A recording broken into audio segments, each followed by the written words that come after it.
আসসালামু আলাইকুম। সংবাদে আপনাদের সবাইকে স্বাগত। সংবাদ শিরোনাম। চাকসুতে শেষ দিনে বিরামহীন প্রচারের প্রার্থীরা, ব্যতিক্রমী প্রচারের রাকসু নির্বাচনের পরিবেশে ভিন্ন মাত্রা। শিক্ষা উপদেষ্টার সাথে বৈঠকের পর 7 কলেজের শিক্ষার্থীদের কর্মসূচি স্থগিত। অধ্যাদেশ বাস্তবায়নে আরও কিছুদিন সময় দিতে চায় আন্দোলনকারীরা। একই দিন আর অভিন্ন প্রশ্নে এবছর এমবিবিএস ও বিডিএস ভর্তি পরীক্ষা। বিষয়ে প্রশ্নপত্রে পরিবর্তন আনছে স্বাস্থ্য বিভাগ, বাড়তে পারে সময়।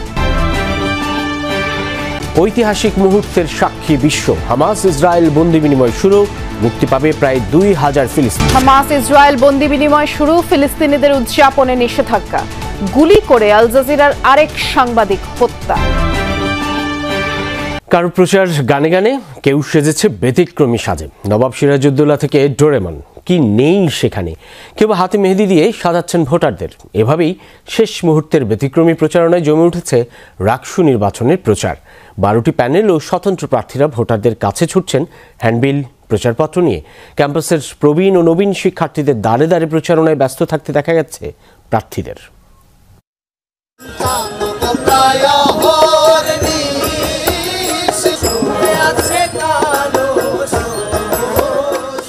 ব্যতিক্রমী এমন সাজে মেতেছে গোটা ক্যাম্পাস। এতে খুশি ভোটার ও প্রার্থীরা। আমি চিন্তা করেছি যে সংস্কৃতির একটা গুরুত্বপূর্ণ একটা অঙ্গ গান, এবং আপনারা জানেন যে বাউল আমাদের একদম শেকড়ের সংস্কৃতি। তো ওই জায়গা থেকে বাউল সেজে আজকে নির্বাচনী প্রচারণা চালাচ্ছি। আমার ব্লক নম্বর 5, তাই আমার বান্ধবীরাও আসলে আমার প্রচারণা অংশ হিসাবে এবং উৎসব মুখর পরিবেশ করার জন্য সাধারণ শিক্ষার মাধ্যমে এই উৎসব সর্বত্র ছড়িয়ে দেওয়ার জন্যই কিন্তু আমাদের আজকে এই মেহেদি উৎসব। আমরা এই ব্যতিক্রমী প্রচারণা করছি যাতে এটা আলাদা অভিনব একটা পদ্ধতি, মানুষ দেখলে সহজেই মনে থাকবে।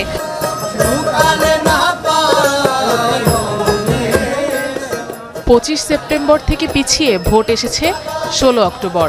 তাতে উৎসাহে ভাটা পড়েনি এতটুকু।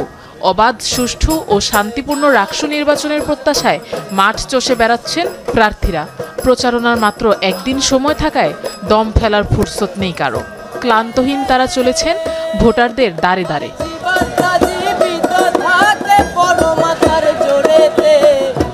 মাঠ এবং মাটির সাথে আমার কানেক্টেড, সেই আমি আশা থেকে এটা করছি যেন 16 তারিখে কিন্তু রাকসু উন্নয়ন শেষ হয়ে যাবে, কিন্তু 16 তারিখ পরেও আমার ব্যালটটা যেমন মানুষ যত্ন করে রাখে, সেই লক্ষ্যে আমার এটা দিচ্ছি। এখন কিন্তু আমাদের সময়টা খুবই সংক্ষিপ্ত। এখন আমাদের প্রার্থীরা জোরালোভাবে দেখা যাচ্ছে যে ননস্টপ প্রচারণা চালিয়ে যাচ্ছে। রাকসুতে 17টি হলের জন্য 9টি ভবনে 17টি ভোট কেন্দ্র প্রস্তুত এবং 990টি বুথ তৈরির কাজ শুরু হচ্ছে আজ থেকে।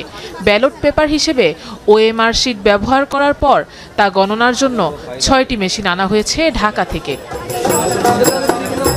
রাকসু নির্বাচনে প্রচারণা শেষ হচ্ছে আগামীকাল মঙ্গলবার রাত 12টায়। ভোট গ্রহণ করা হবে বৃহস্পতিবার সকাল 9টা থেকে বিকেল 4টা পর্যন্ত। 28,901 জন ভোটারের ভোটাধিকার প্রয়োগের কথা রয়েছে এবারের নির্বাচনে। শিক্ষা উপদেষ্টার সাথে বৈঠকের পর আন্দোলন স্থগিত করেছে 7 কলেজের শিক্ষার্থীরা। সচিবালয়ে বৈঠক শেষে বের হয়ে কথা জানান আন্দোলনকারী শিক্ষার্থীদের প্রতিনিধি দল। তারা আরও জানান অধ্যাদেশের 80% কাজ শেষ হয়েছে। রোডম্যাপের কাজও দেখানো হয়েছে তাদের। অধ্যাদেশের দ্বিতীয় ধাপে আছে মন্ত্রণালয়। একই সাথে জানান কাজ দীর্ঘ হওয়ায় সময় লাগছে বলে জানিয়েছে মন্ত্রণালয়। তাই আগামী 3 দিনের মধ্যে অধ্যাদেশ দেওয়া সম্ভব নয় বলে আন্দোলনকারীদের জানিয়েছেন শিক্ষা উপদেষ্টা। এ সময় উপদেষ্টা তাদের উপর ভরসা রাখার আহ্বান জানিয়েছেন। এর আগে ঢাকার 7টি বড় সরকারি কলেজ একীভূত করে প্রস্তাবিত ঢাকা সেন্ট্রাল ইউনিভার্সিটির চূড়ান্ত অধ্যাদেশ জারির দাবিতে রাজধানীর শিক্ষা ভবন সংলগ্ন রাস্তায় অবস্থান নিয়ে বিক্ষোভ করে ওই 7 কলেজের শিক্ষার্থীরা। তার জায়গা থেকে সে আমাদেরকে বলেছে, বাবা আমাদেরকে ভরসা করতে হবে, আমরা কোনো রাজনৈতিক সরকার না। এই সংবাদ সম্মেলনের পর আনুষ্ঠানিকভাবে শুধু আজকের জন্য, যেহেতু রাত হয়ে গিয়েছে, এখানে মেয়ে শিক্ষার্থীও রয়েছে, আমরা আজকের জন্য স্থগিত ঘোষণা করলাম। এবছর একই দিনে আর অভিন্ন প্রশ্নে হবে এমবিবিএস ও বিডিএস ভর্তি পরীক্ষা, যা 12 ডিসেম্বর অনুষ্ঠিত হবে। পরিবর্তন আসছে প্রশ্নপত্রের বিষয়াবলীতে। যুক্ত হচ্ছে মানবিক ও মানসিক দক্ষতার প্রশ্ন। স্বাস্থ্য মন্ত্রণালয়ে অনুষ্ঠিত সভায় সব সিদ্ধান্ত হয়েছে রোববার। দেশে সরকারি, বেসরকারি ও সশস্ত্র বাহিনী সব মিলিয়ে মেডিকেল কলেজ 111টি, আসন 12,000-এর বেশি। আর ডেন্টাল কলেজের সংখ্যা 25টি। ভর্তির সুযোগ পান প্রায় 2000 শিক্ষার্থী। এমবিবিএস পরীক্ষার পর আলাদা প্রশ্ন ও আলাদা দিনে হয় ডেন্টাল বা বিডিএস ভর্তি পরীক্ষা। এবার পরীক্ষা হতে যাচ্ছে একসঙ্গে। ডেন্টালে আমরা দেখতে পাচ্ছি যে প্রায় 600 উপরে সিট খালি প্রাইভেটে। সেই কারণে এটা অভিযোগ আসছে যে যেহেতু ডেন্টাল পরীক্ষাটা খুব দেরি করে হয় এমবিবিএস বা অন্যান্য পরীক্ষার পরে, সেই জন্য শিক্ষার্থীরা অন্য জায়গায় ভর্তি হয়ে যাওয়ার পরে ডেন্টালে আর ভর্তি হতে আগ্রহী হয় না। তো সেটাকে নিরসন করার জন্য আমরা এটা একইবারে একই সাথে পরীক্ষাটা করে ফেলবো। জীববিজ্ঞান, পদার্থবিজ্ঞান, রসায়ন, সাধারণ জ্ঞান ও ইংরেজি মিলিয়ে মোট 100 নম্বরের এমসিকিউ পরীক্ষা হয়। প্রশ্নে নতুন করে যুক্ত হচ্ছে মানবিক গুণাবলী, পেশাগত প্রবণতা, উপস্থিত বুদ্ধিমত্তার প্রশ্ন, আর বাড়বে সাধারণ জ্ঞানে।